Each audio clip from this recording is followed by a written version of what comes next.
პარეტოს პრინციპი, ასევე ცნობილი როგორც 80-20-ზე წესი, გვეუბნება, რომ მიზეზების დაახლოებით 20% შედეგების დაახლოებით 80%-ს განაპირობებს, ხოლო დანარჩენ შედეგებზე დანარჩენი მიზეზებია პასუხისმგებელი.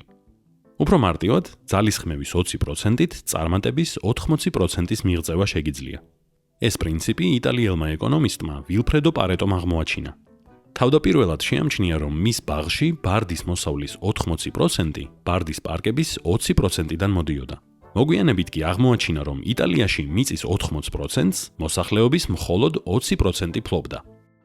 დროთა განმავლობაში ეს პრინციპი იქცა ძვირფას ორიენტირად, რომელიც გვეხმარება გავაანალიზოთ რთული მოვლენები, ვფოკუსირდეთ ღირებულზე და სწორად დავალაგოთ პრიორიტეტები.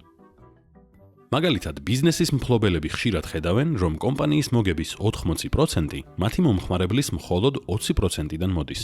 შედეგად კი იციან, თუ ვის უნდა დაუთმონ ყურადღება.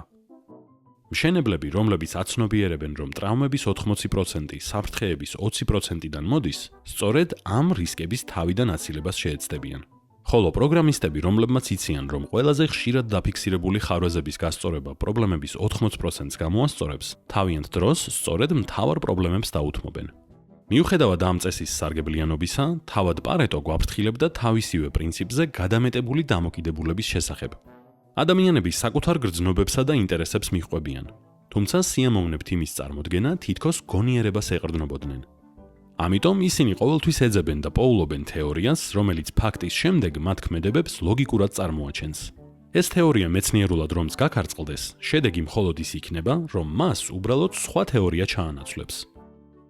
რას ფიქრობ 80-20 წესზე? რაში შეიძლება მისი გამოყენება? სად გვჭირდება უფრო ღრმა ანალიზი რეალობის სრულად აღსაქმელად? გაგვიზიარე შენი აზრები კომენტარებში. ოღონდ ფრთხილად. შესაძლოა პასუხების 80%-მან დისკუსიის 80% შეადგინოს.